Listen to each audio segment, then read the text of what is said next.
여러분 마음고생 많으시죠? 노예도 알고 노회장도 알고 또 그래서 하나님은 더더욱 여러분의 눈물과 기도를 잘 아시리라고 믿습니다. 속히 광풍의 시기가 지나고 하나님의 영광이 선포되는 성전과 성도들 그리고 삶의 터전이 되기를 주의 이름으로 축복합니다.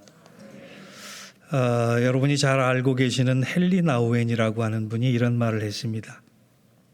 목회란 예수를 생각나게 하는 사람을 만드는 일이다. 이 말에 비춰본다면 목사들은 목회를 참 잘못한 겁니다. 또한 교회 밖 사람들이 우리들을 보면서 우리들의 교회를 보면서 과연 예수님이 생각날까 따져보면 두렵기만 합니다. 저는 성경에서 예수님을 가장 많이 생각나게 하는 사람이라는 질문을 받으면 주저없이 스데반 집사라고 이야기합니다. 그래서 제가 모임을 하나를 만들었는데 자칭 뉴저지 스사모라고 하는 단체입니다. 스키를 사랑하는 모임도 아니고 스마트폰을 사랑하는 모임도 아니고 더군다나 스시를 사랑하는 모임은 더더욱 아닙니다. 그것은 바로 스데반을 사랑하는 모임입니다. 불행히도 현재 회원은 저와 제 아내밖에 없습니다. 그렇지만 그만큼 저는 스데반을 좋아합니다. 제가 왜 스사못까지 만들었겠습니까? 그 이유는 스데반은 하나님 주신 좋은 것은 다 받은 사람이기 때문에 그렇습니다. 사도행전 6장 3절을 보면 그는 성령과 지혜가 충만한 사람이었고 5절을 보면 7 집사 중에 제일 먼저 뽑힌 신방과 칭찬받는 집사였습니다. 게다가 8절을 보면 은혜와 권능이 충만하여 큰 기사와 표적을 행했고 또 그의 얼굴이 천사 같았다고 증거됩니다. 여러분 잘 생각해 보세요. 성경 어느 누구를 봐도 지혜와 인격과 덕망과 은혜와 권능과 기적을 행할 능력과 더군다나 성령 충만함과 천사 같은 외모까지 다 갖춘 사람은 누가 있겠습니까? 스데반밖에 없어요. 그는 모든 면에서 흠잡을 데 없는 탁월한 사람입니다. 그런 스데반 집사는 2000년 넘는 기독교 역사 가운데 최초의 순교자가 되었습니다. 왜 주님은 최초의 순교라고 하는 영광스러운 사명을 12제자에게 맡기지 않고 집사 가운데 굳이 스데반을 택하셔서 삼으셨을까요? 그 이유는 저는 이렇게 생각해요. 당시에 스데반만큼 그 영광을 위해 준비된 사람이 없었다라고. 사도들도 그를 따라가지 못했다라고 하는. 그래서인지 성경은 스데반의 죽음도 다른 사람의 죽음과 차이점을 두고 구별해서 기록합니다. 신약 성경은 예수님 외에 다른 사람의 죽음에 대해서 자세하게 기록하지 않는 편이었어요. 그러나 스데반의 죽음만큼은 아주 자세하게 기록하고 있습니다. 그리고 더군다나 죽었다고 하는 표현 대신에 잠들었다라고 하는 특별한 대우를 해줍니다. 성경이 그렇게까지 한 이유가 있습니다. 그의 죽은 모습이 예수님의 죽음과 너무나도 많이 닮았기 때문에 그렇습니다. 그는 죽는 순간까지 하나님의 영으로 충만했습니다. 그는 죽기 전에 하늘이 열리고 하나님의 영광을 직접 눈으로 본 사람이었어요. 그는 온몸이 찢기고 극심한 고통 중에도 세상은 알 수 없고 세상은 줄 수 없는 평강을 누린 사람이에요.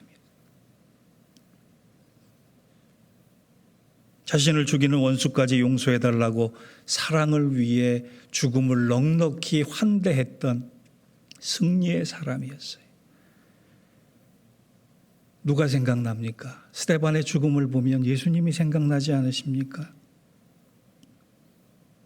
정말이지 우리 생의 마지막도 이런 죽음을 맞이할 수 있다면 얼마나 좋을까라고 하는 바람도 가져봅니다. 그렇다면 오늘 우리가 스데반처럼 예수님을 생각나게 하는 사람이 되기 위해서 살아야 하지 않겠습니까? 그럼 어떻게 할까요? 본문은 그것을 세 가지로 교훈을 합니다. 첫째, 예수님을 생각나는 사람이 되기 위해서는 스데반처럼 하늘을 우러러 간절히 기도하는 사람이 되는 것입니다. 55절을 보면 이런 말씀이 나옵니다. 스데반이 성령 충만하여 하늘을 우러러 주목하고 하나님의 영광과 및 예수께서 하나님 우편에 서신 것을 보고.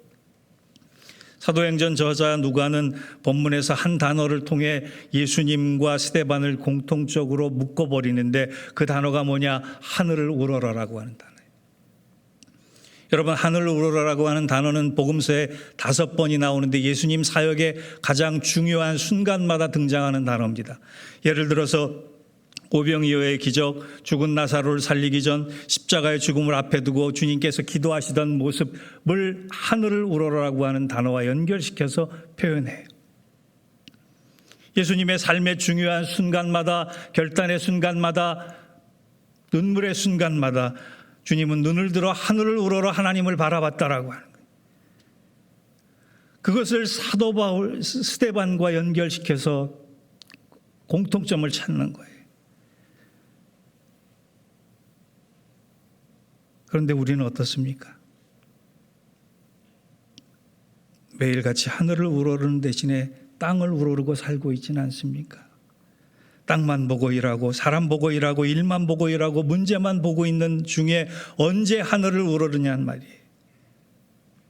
땅만 보고 살기 때문에 감정에 묶이고 생각에 묶이고 실력에 묶이고 회의에 묶여서 하나님께서 원하시는 방법을 찾지 못하는 경우가 너무나 허다하다는 거예요. 여러분, 하나님의 사람들은 하나님의 방법을 선택하는 사람들입니다. 그래서 그것은 기도로 먼저 풀어야 하는 것입니다.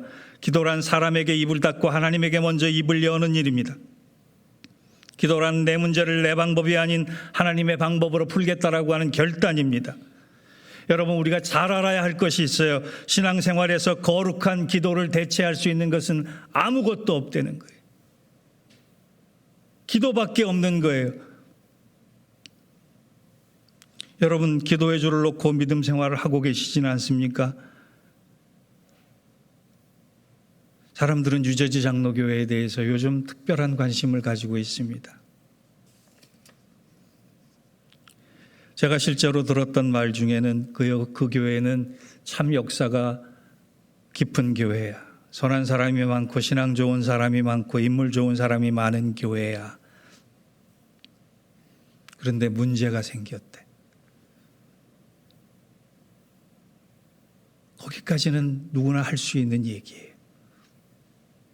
그런데 아쉽게도 그 교회가 광풍 앞에서, 그 교회가 어려움 앞에서, 그 교회가 난관 앞에서 기도부터 시작했던 뜨거운 교회야라고 했던 말은 들리지 않는다는 거예요.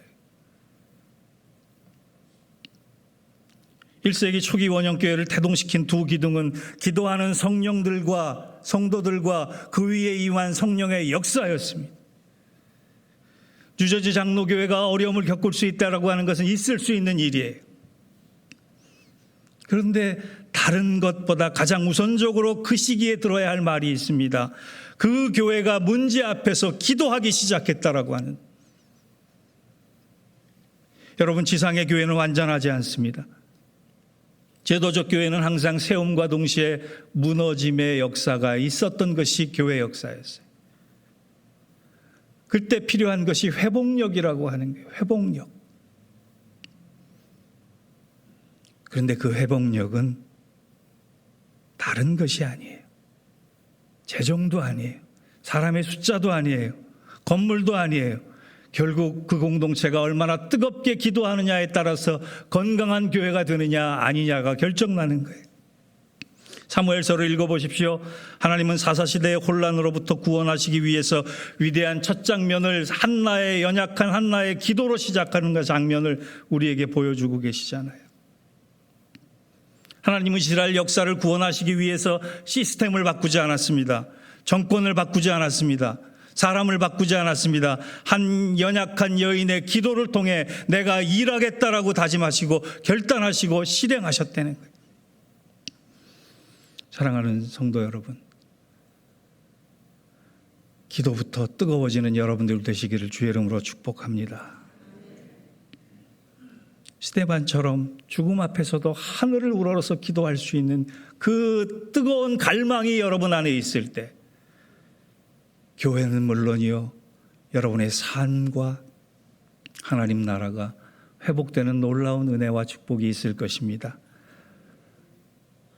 바라기는 하늘을 우러러라고 하는 이 기도의 결단이 우리 모두를 붙잡을 수 있기를 주의 이름으로 축원합니다.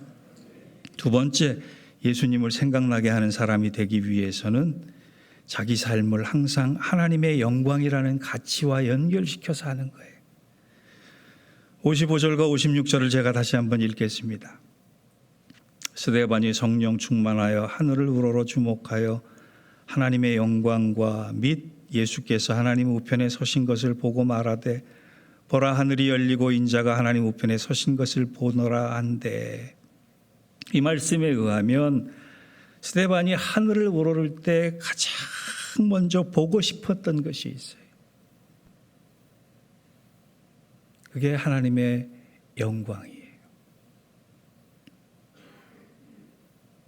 하나님, 내가 죽으면 천국 갈까요? 하나님, 내가 죽으면 저 뒤에 남겨진 그리스도인들은 어떻게 될까요? 그런 걱정 아니었어요. 기도하면서 가장 먼저 보고 싶어 했던 것이 하나님의 영광이었어요. 그래서 하나님이 제일 먼저 주목하고 스데반이 하늘을 우러러 주목했을 때 보여주신 것이 성경은 하나님의 영광이라고 그런 거예요.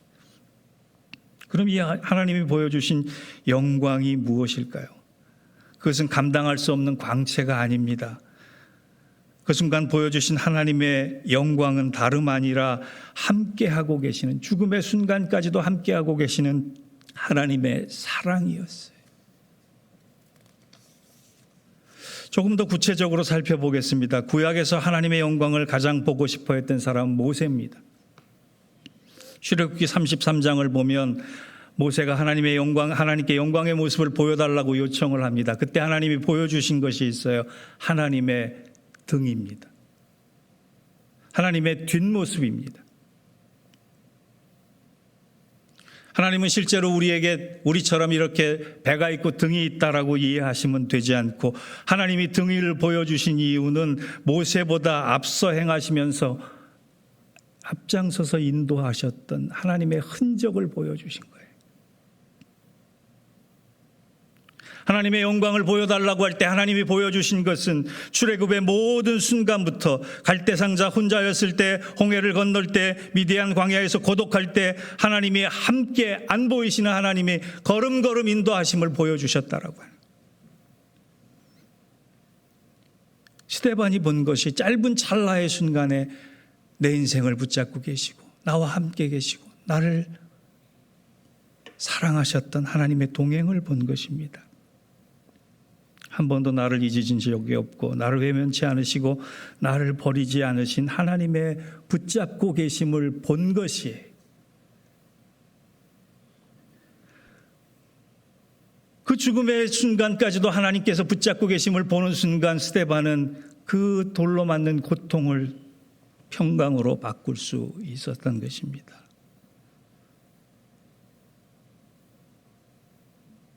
이 교회의 지난 시간을 한번 돌아보시기 바랍니다. 교회 역사의 위기마다, 풍랑마다, 길목마다 하나님이 붙들고 계셔서 여기까지 오게 하신 것이 아닙니까? 여러분 가정이 미국 와서 살아온 오늘까지를 복기해 보십시오. 채간 건쓸 만큼 굴곡진 사연이 많을지라도 하나님이 함께 하셨기 때문에 그 은혜로 여기까지 오지 않았습니까? 그런데도 우리는 행복하지 않아요.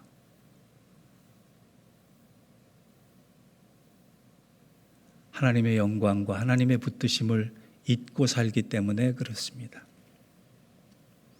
여러분 대단히 크고 대단한 일로 하나님께 영광 돌린다고 생각하지 마십시오. 어느 상황, 어느 순간에도 우리를 붙들고 계시고 이 교회를 붙들고 계신 하나님의 사랑의 흔적들을 잊지 않고만 사는 것도 대단한 일입니다. 그것을 망각하지 않는 것만으로도 하나님은 기뻐하시는 거예요. 어려움 앞에서 하나님의 영광이라고 하는 가치를 다시 한번 드높이며 하늘을 오르를 때 하나님은 그러한 사랑의 흔적을 보여주실 줄 믿습니다. 그 은혜로 감동되는 이 교회와 성도들 되시기를 주의 이름으로 축원합니다. 마지막 세 번째로 예수님을 생각하게 하는 사람은 스데반처럼 복음의 전수자, 신앙의 스승처럼 살아가는 거예요. 57절과 58절을 보겠습니다. 그들이 큰 소리를 지르며 귀를 막고 일제히 그에게 달려들어 성 밖으로 내치고 돌로 칠세 증인들이 옷을 벗어 사울이라고 하는 청년의 발 앞에 두니라. 여러분, 스데반의 순교 장면이 배경이 되는 사도행전 6장에서 7장까지의 말씀에는 수백 명의 사람이 등장을 해요. 무리까지 등장을 할 때. 그런데 하나님께서는 누가를 통해서 정확히 그 수백 명의 사람들 중에 단 두 사람의 이름만 기록하게 하십니다. 그게 누구냐? 스데반과 바울이 된 사울이에요. 그 이유는 명확합니다. 그 수많은 사람 중에 단 두 사람의 이름만 기록하셨던 의미는 한 사람은 복음의 전승자였고 한 사람은 복음의 계승자였기 때문에 그렇습니다. 이것이 하나님 나라의 법칙이에요. 하나님이 기억하시는 이름은 돈을 많이 벌었던 사람이 아닙니다. 박사학위가 몇 개인 사람이 아닙니다. 대단한 능력을 가졌던 사람이 아니에요. 하나님의 복음의 전승자로서, 복음의 계승자로서 하나님 나라의 사명을 굳건히 붙잡은 사람은 하나님이 기억하시는 이름이 된다는 거예요.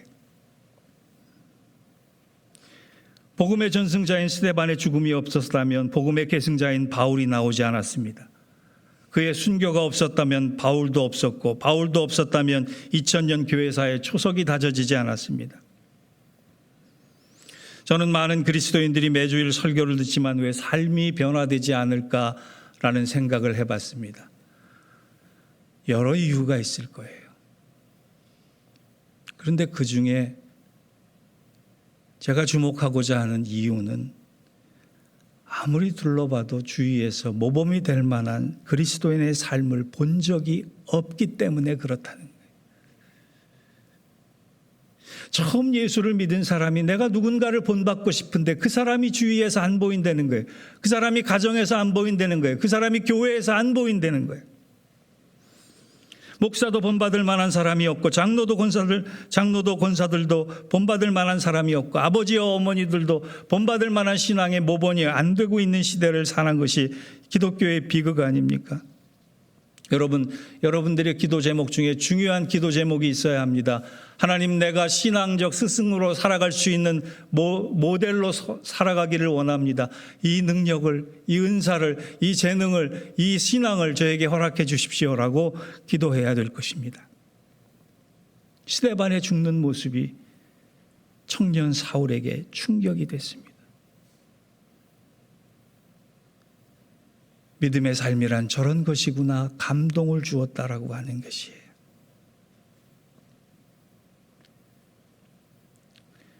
복음의 통로로 살아간다라고 하는 것은 지갑을 열어 많은 것을 나누어 주는 것이 아닙니다. 내가 저 사람 닮고 싶다라고 하는 동기를 주는 삶을 사는 것입니다. 저는 이 광풍의 시기가 대단히 중요한 여러분들에게 기회가 될 것이라고 믿습니다. 우리 장로님이 기도하셨어. 우리 권사님이 눈물로 제단 앞에서 교회를 위해서 희생하셨어. 어려울 때는 저렇게 기도하는구나. 아플 때는 저렇게 사랑하는구나. 힘들 때는 저렇게 격려하는구나.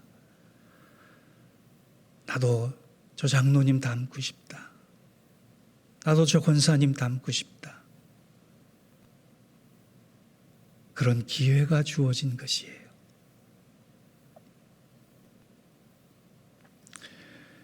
이 어려운 시기를 기회로 삼고 복음의 전승자, 복음의 스승들이 많이 일어나는 뉴저지 장로교회 되기를 주의 이름으로 축원합니다. 결론을 맺겠습니다.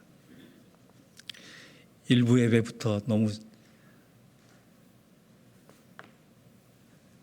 무거운 말씀을 드리지 않았나라고 하는 생각이 들어서 미안한 마음도 듭니다만 시기가 그런 시기잖아요.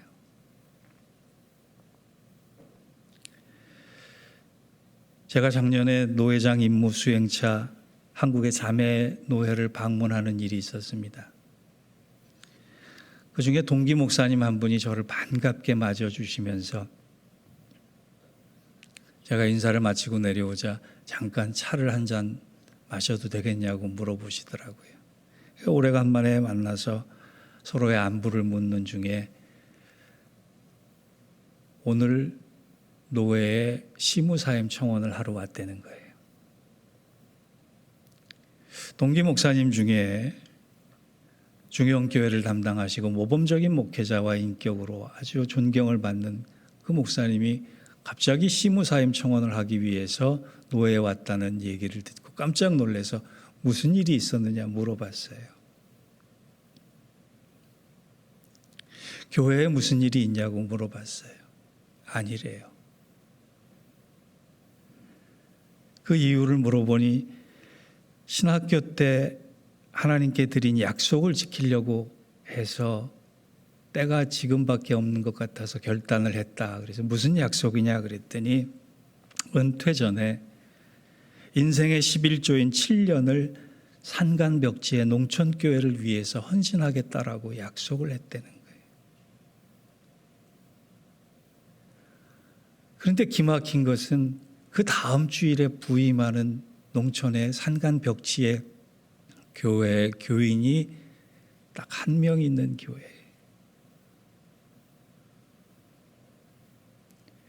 기득권도 명예도 대단한 권력도 좋은 집과 차도 다 내려놓고 정말 한 영혼을 위해서 달려가는 동기 목사님이지만 그 목사님을 보니까 그 목사님이 보이지 않고 예수님이 보이더란 말이에요.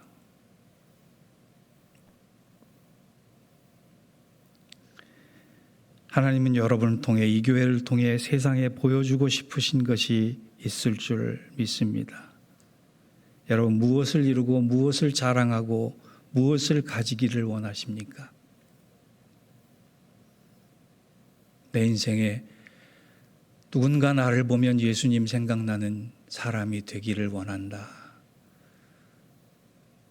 누군가 내가 섬기는 교회를 보면 예수님이 저절로 떠올리는 교회를 만들기를 원한다. 그것이 우리 모두의 기도 제목과 소망이 되기를 주의 이름으로 축원합니다. 기도하겠습니다.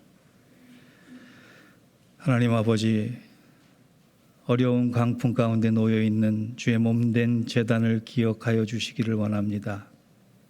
그 제단을 위해 눈물 뿌리며 기도하는 성도들의 탄식과 한숨과 아픔과 눈물을 기억해 주시기를 원합니다.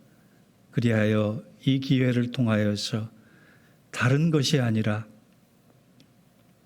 예수님을 보여주는 귀한 제단, 귀한 성도들 되게 하여 주옵소서. 예수님의 이름으로 기도하옵나이다. 아멘.